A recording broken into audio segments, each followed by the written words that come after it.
सबसे पहला बिंदु आता है कि सर याद नहीं रहता है ना। अब आखिर कितना याद रहेगा? आपको पता है कि दिमाग की एक कैपेसिटी है और बड़ा खूबसूरत विशेषता एक मस्तिष्क में डाली गई कि वो भूल जाता है, क्योंकि सब कुछ याद नहीं रहता और लंबे समय तक याद नहीं रहता, किसी को भी नहीं रहता। ये बात केवल आपकी नहीं है, ये हर व्यक्ति की बात है। हर व्यक्ति भूलता है और ठीक तरीके से भूलता है। किसी को बहुत याद नहीं रहता, इंस्टेंट पढ़ा हुआ होता है तो याद रहता है। अब कई बार क्या होता है, जैसे अपना जो कोर्स है हिस्ट्री पॉइंट का, वहाँ पे कई बार बच्चे मुझे मैसेज बॉक्स में कोई डाउट पूछते हैं तो मैं खुद भूल जाता हूँ, मैंने पता नहीं क्या पढ़ा है। तब मैं उस बच्चे को वापस मैसेज भेजता हूँ कि आप मेरा लिखवाया वो मुझे भेजिए, फिर आपका भेजिए, तब मैं आपका स्पष्टीकरण दे पाऊंगा। ऐसा क्यों कहता हूँ? क्योंकि मैं भी भूल गया हूँ, 5-6 महीने पहले की क्लास ली हुई है। तो हर व्यक्ति भूलता है। आप ये सामान्य समस्या है और ये सब जगह रहती है, क्योंकि स्मृतियां जो हैं, स्मृति क्षमता सीमित है और विस्मृत होने की एक विशेषता है जो होती रहेगी। आप कितना भी पढ़ लो, आप भूलोगे, ये तय बात है। और ये सबके साथ है। अब ये मत सोचना कि केवल आपके साथ है। अब बिंदु ये आता है कि इस स्थिति से निकले कैसे। हालांकि ये स्थिति गलत नहीं है, क्योंकि सबके साथ है तो फिर सब बराबर हो गए, ठीक है। अब निकले कैसे, इससे निकलने की जरूरत ही नहीं है। मैं तो सिर्फ एक कहता हूं स्टूडेंट को कि अगर आप रिवीजन करते हैं ना, अगर किसी सामग्री को बार बार पढ़ते हैं, 1 बार 2 बार 3 बार 4 बार, जितनी बार पढ़ते हैं उतनी बार आपको कुछ कुछ एक्स्ट्रा याद होता जाता है। जैसे मान लो कि आप रूस की क्रांति पढ़ ली। अब रूस की क्रांति में आपने जैसे 1905 की क्रांति पढ़ी, तो पहली बार पढ़ोगे तो आपको सिर्फ यही याद रहेगा कि 1905 की क्रांति, फादर गोपेन, ब्लडी संडे, है ना, और ड्यूमा का गठन किया, जार निकोलस था, ये सब छोटे मोटे मोटे पॉइंट याद हो जाएंगे। जब आप उसको दूसरी बार पढ़ोगे तब उसमें थोड़ा सा एडवांस याद होगा कि क्रांति के कारण क्या थे, फिर क्रांति के अंतर्गत विंटर पैलेस की तरफ यात्रा की गई, पेट्रोग्राड का क्या महत्व था, निकोलस ने कौन कौन से सुधार किए, क्रांति रुकवी कैसे, अक्टूबर मैनिफेस्टो क्या है, ये सब पता चलेगा। फिर आप जब तीसरी बार रिवीजन करेंगे तब आपको थोड़ा सा और डेप्थ में पता चलेगा कि अक्टूबर मैनिफेस्टो में क्या क्या डिमांड्स थी, कॉन्स्टिट्यूशन कैसे लगा, ड्यूमा का गठन किया गया, ड्यूमा निम्न सदन था, उच्च सदन क्या था, स्टेट काउंसिल था, सेनेट होती थी, राजा को परामर्श देती थी। ये तीसरी बार जब आप कर रहे होंगे तब पता चलेगा। जब आप चौथी बार पढ़ेंगे उसी बिंदु को वापस, जब आपका चौथा राउंड आएगा, जब भी रूस की क्रांति पे, तब आपको पता चलेगा कि ड्यूमा थी, ड्यूमा के 4 सेशन हुए, उन 4 सेशन में क्या कुछ था, ये सब बातें पता चलेगी ड्यूमा के बारे में। फिर उसमें पहले 2 में कैडेट बहुमत में थे, तीसरे और चौथे में अक्टूबरिस्ट बहुमत में थे। मतलब ये सारी बातें आपको चौथे 5वें रिवीजन में पता चलती है और आपको समझ में आती है। तो इसलिए कहते हैं कि ये जितना अधिक होगा उतना नया नया आप सीखते जाओगे और वो चीजें आपके मस्तिष्क में बैठती जाएगी। याद ऐसे होता है, अगर आप 1 बार 2 बार 3 बार पढ़ने के बाद अगर आप दावा करेंगे कि मुझे याद क्यों नहीं हुआ, तो आप गलत दावा कर रहे हैं। क्यों? क्योंकि याद करने के लिए, मैं ऐसा मानता हूं, एक सामान्य जो एक स्टूडेंट है, सामान्य अभ्यर्थी है, कम से कम 6-7 बार जब रिवीजन करता है तब उसको 70-80% याद हो जाता है। और इससे अधिक वैसे ही कुछ याद होता नहीं है। 70% याद हो जाता है फिर वो, लेकिन उसका सब्जेक्ट के प्रति कंसेप्ट ऐसे अच्छे विकसित हो जाते हैं, उसकी टॉपिक के प्रति क्लैरिटी इतनी अच्छी हो जाती है कि वो ऑप्शन देके एलिमिनेट करने की ताकत बढ़ती जाती है। अब जो 6ठी-7वीं बार भी आपको 100% याद नहीं होगा। याद फिर भी आपको, मैं जनरली कहता हूं, 1 बार में 10%, 2 बार में 20%, 3 बार में 30%, जनरली ऐसा मैं कहता हूं कि इतना याद होता है।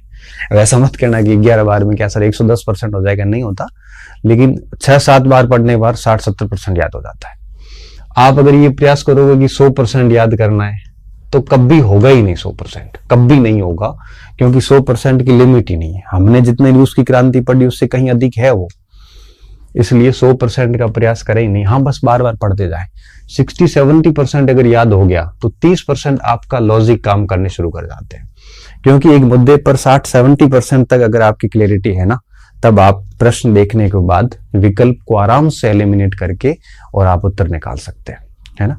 क्योंकि जैसे मैंने कहा ना, जिस विषय वस्तु के बारे में आपको 60-70% अगर जानकारी है तो 30-40% आप अपने विवेक का यूज कर सकते हैं।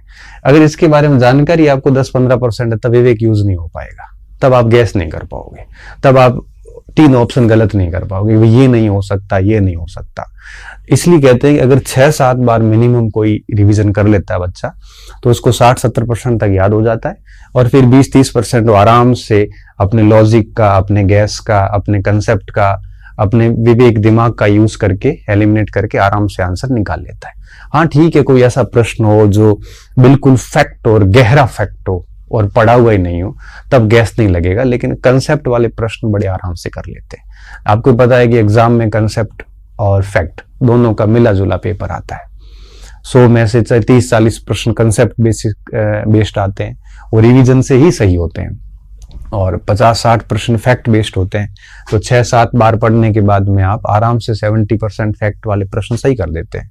ठीक है, इतनी कट ऑफ रहती है। तो याद नहीं रहता, ये प्रश्न आप ना करें। आपको क्या करना है, आपको सिर्फ और सिर्फ रिवीजन करना है, और 6-7 बार रिवीजन कम से कम करिए, और 100% की कोशिश ना करें।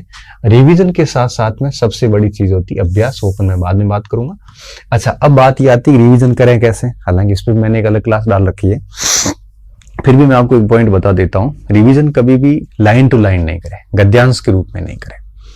रिवीजन करते वक्त आप कम से कम हेडिंग को पढ़ने के बाद में सोचिए कि इसके अंदर है क्या, थोड़ा मनन करने की कोशिश करिए। अभी मैं रूस की क्रांति की बात कर रहा था, तो मैं वापस रूस पे जाता हूँ।